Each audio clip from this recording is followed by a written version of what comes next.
Significantly, only after the respondent had filed her answer before the Committee on Justice, that committee started searching for evidence to somehow support these accusations through, again, the issuance of subpoenas. Your Honors, we objected then and we are still objecting now because, with all due respect, the position of the defense is that is the very definition of a fishing expedition. Fishing expedition. Fishing expedition. Ito ang mainit at pinag-uusapang balita ngayon na mabilis na kumakalat sa mundo ng social media. Isang issue na ikinagugulat at pinagtatalunan ng maraming netizen na hindi gaanong nabibigyan ng pansin ng mainstream media. Kaya naman, ating himayin at panoorin ang buong detalye at alamin ang iba't ibang panig ng isyung ito. Kung bago ka pa lamang sa aming channel, huwag kalimutang i-like ang video, mag-subscribe at i-click ang notification bell upang lagi kang updated sa aming mga pinakabagong balita. Maraming salamat sa inyong patuloy na suporta at panoorin natin ang kabuuang video. Mr. Presiding Officer, Honorable Senator Judges, magandang hapon po sa inyong lahat. The issue before the impeachment court today is not whether you possess the power to issue a subpoena. The real issue is whether such power may be exercised in a manner that disregards due process and compels the production of documents and information beyond what is allowed by law. Your Honors, jurisprudence provides that for a subpoena to be valid, it must comply with twin requirements of 1, definiteness, and 2, relevance. Ibig sabihin po nun, dapat particularly describe po ang nasasaklaw ng subpoena at dapat may direktang kaugnayan sa ginagawang paglilitis.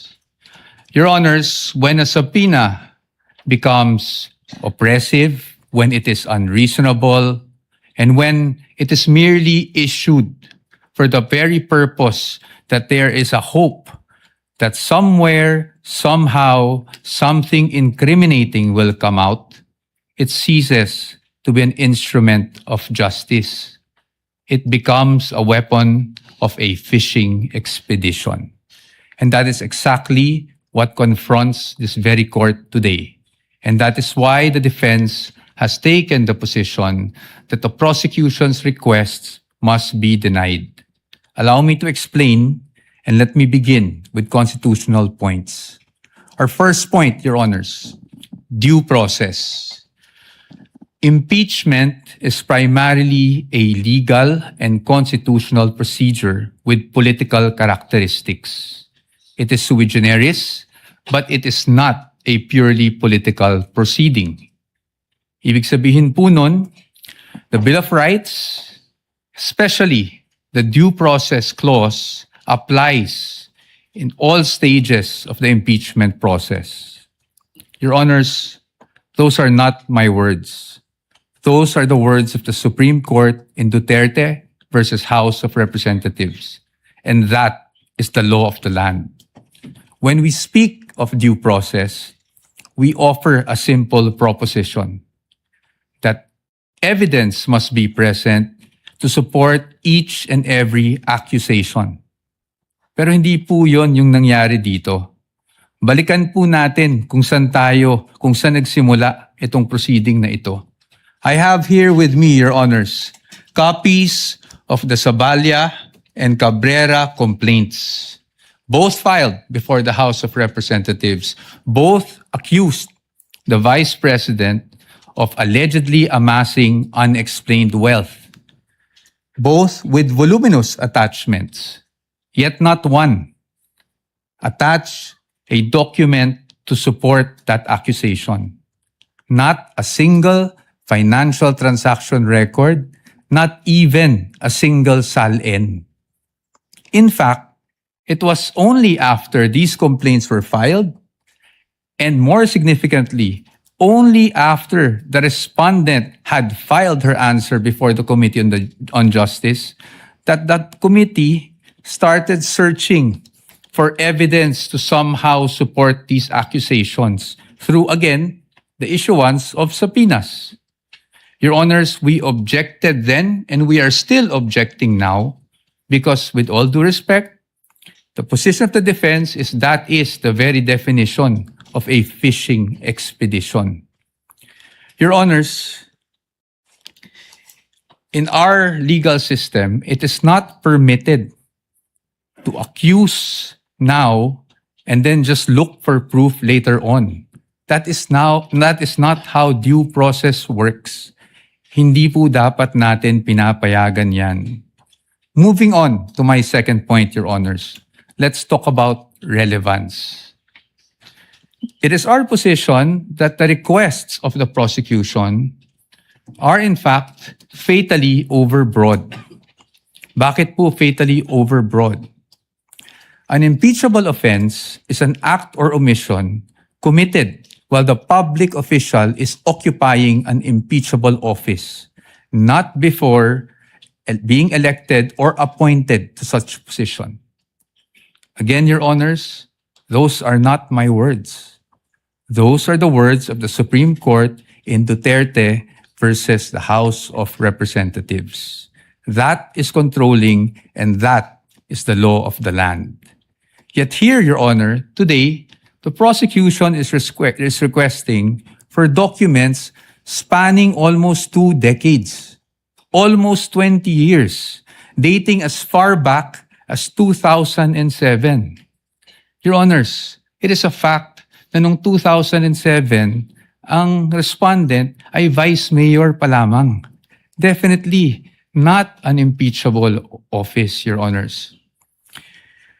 How is that relevant? It is the position of the defense that it is not. In fact, what that is an unlimited search throughout a person's financial history.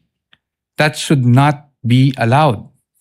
Your Honors, if a subpoena is not narrowly tailored, it is oppressive.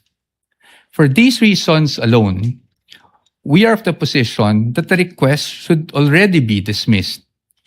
Nonetheless, if the impeachment court were to extend its utmost liberality, which the prosecution have asked for in their memorandum, we'd like to point out, Your Honors, that Congress itself, the Senate and the House of Representatives, enacted laws that specifically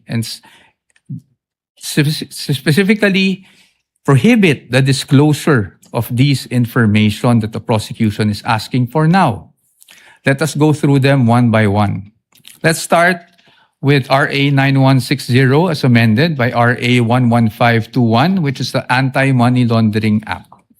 Your Honors, the prosecution is asking for covered transaction reports, suspicious transaction reports, financial intelligence reports, again, spanning almost 2 decades. However, it is clear under Section 8A, which we are flashing on the screen right now, na bawal po yun. Disclosure is prohibited under this provision, Your Honors. It is in black and white. Meron po bang exception? Wala po. Impeachment is not an exception. Had Congress wanted to make impeachment as an exception, madali lang naman pong ilagay yun sa batas. Pero hindi po iyon nagawa. Now, in fact, I also have here copies of the Financial Intelligence Report and another report from the AMLAC, the Information Management Analysis Group, which were already marked as exhibits, Your Honor. And it's in the records of the court. No? Exhibit D2-8-P1, where it says specifically that the information should not be used as evidence in formal proceedings, Your Honors. Clearly, Your Honors,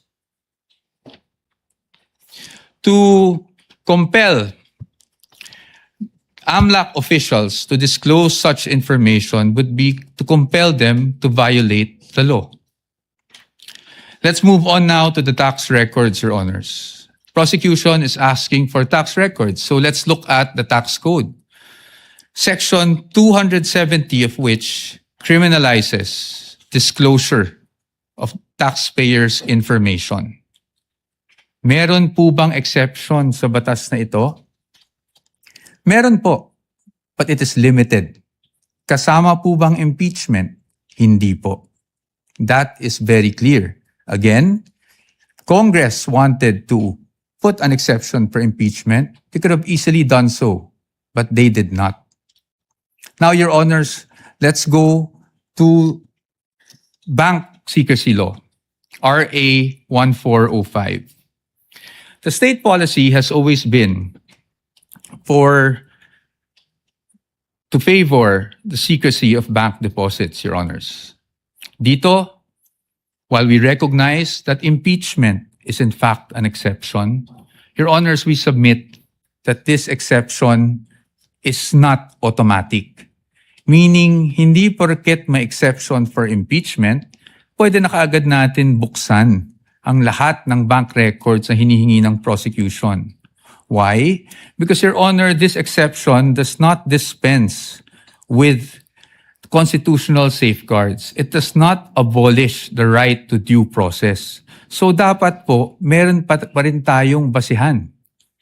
If you look at the articles of impeachment, wala naman po doon na nagsasabing yung sinasabing unexplained wealth coming from, even if it was an illegal activity, ay pinasok sa isang specific account.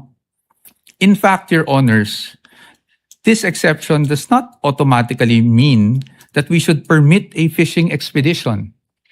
Yun nga pong mga bank account numbers na nakaspecify sa request for the issuance of a subpoena, ang aming posisyon po dyan, yan po ay nakalap doon sa illegal disclosure, with all due respect, na ginawa ng AMLAC before the Committee on Justice. And then, Your Honors, they're also asking for the bank records of the spouse. Your Honor, the spouse is not an impeachable officer. And therefore, the spouse is not covered by this exception. Again, Your Honors, we should not allow this. In closing, Your Honors, the prosecution has repeatedly invoked accountability. Your Honors, we agree with them. No one is above the law. But in the same manner, no one must fall below or be outside the protection of the law. Impeachment is indeed a powerful constitutional tool. But Your Honors, impeachment is not a magic word or a magic wand that one can just wave to transform an illegal act into a legal act, to transform unlawful access to lawful access. That is not what the Constitution contemplates. That is not what the laws enacted by Congress contemplate. And that is not something that the Honorable Impeachment Court should allow. We submit, Your Honors. Thank you very much.